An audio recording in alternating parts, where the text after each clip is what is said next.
Clarion has around 80,000 homes with gas boilers and over 20,000 homes that are below EPCC. So this is the largest part of our carbon footprint. We are trying to invest in our homes to make them more sustainable. That is about making them affordable, more comfortable and net zero carbon ready. So in order to do that, we are looking at assessing a home in terms of its energy efficiency and the heating source within that home. And then we invest in things like insulation, whether it's loft insulation, wall insulation. We also look at whether we can install things like solar panels, and we look at the doors and the windows and the types of glazing as to whether we can make things more efficient in that way. Ideally, we're trying to keep as much heat inside the home and also then switch out from fossil fuel technology like gas boilers into electric technology like air source heat pumps in order to more efficiently fuel the home and get net zero carbon ready. We're looking at trying to create new financing solutions, meaning that we can bring homes up to above EPCC, or to invest in new heating technologies to be able to move homes off gas boilers. So this is a huge task. We've got properties, different types, different geographies. We're spread across over 150 local authorities across the country. But each of those individual homes has got its own decarbonisation journey, and we need to work through understanding what that needs to be. 83% of our customers have gas as a primary source of heating, and we need to work through what the best solutions are to take them off of that gas and onto renewable technology. Equally, we've got 42,000 homes that require some form of fabric improvement. Again, each one of those homes will be different.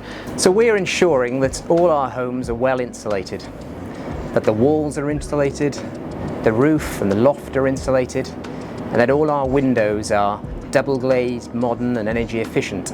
This is often referred to as a fabric first approach, but it's essentially ensuring that all our homes are affordable to heat and are warm for our residents. So the climate transition plan is vital for Clarion to meet our net carbon zero targets for 2050. But from my perspective, what is absolutely vital is that we work with our customers, we help raise awareness, we tackle any concerns that they have about using and adopting new technologies. And the most important thing is that we make sure during this transition that residents are not worse off. They are so worried, rightly so, about the cost of living crisis, and we have to make sure that we keep our costs and the energy costs to residents no more than what they're paying now. So when we think about decarbonising our existing homes, we really want to reduce bills as well as reducing carbon. And all of our models apply the fact that we want to take that approach to protect residents as we transition to net zero carbon. That's because we know in some cases our residents need digital support, and we need to therefore support them to ensure that they can get onto the best and the smartest tariffs, knowing that in some cases they won't have access to all of those.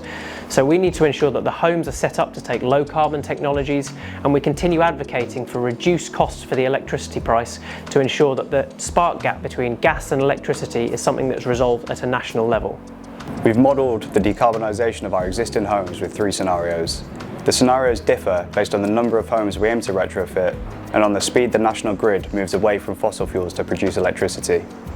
Scenario 1 shows business as usual if we didn't retrofit any of our existing homes and assumes no future grid decarbonisation. Scenario 2 shows the same business as usual scenario but assumes the grid decarbonises slowly in line with the National Energy System Operator's counterfactual future energy scenario. Scenario 3 assumes the same conservative grid decarbonisation but models emission reductions based on the delivery of our long-term financial plan, which outlines the number of retrofit activities we're planning to deliver out to 2050. The black dotted line on the graph shows a 1.5 degrees Celsius aligned target. This is what scientists tell us is the rate at which we need emissions to reduce if we want to limit global warming to no more than 1.5 degrees. Ideally, we want our emissions to follow that trajectory. Emissions that come from our existing homes, that's the emissions created from heating our residents' homes, are the largest part of our carbon footprint. And the cost of decarbonising those homes is all directly linked to our long-term financial plan and the sustainable homes pillar of our Clarion 2050 asset strategy.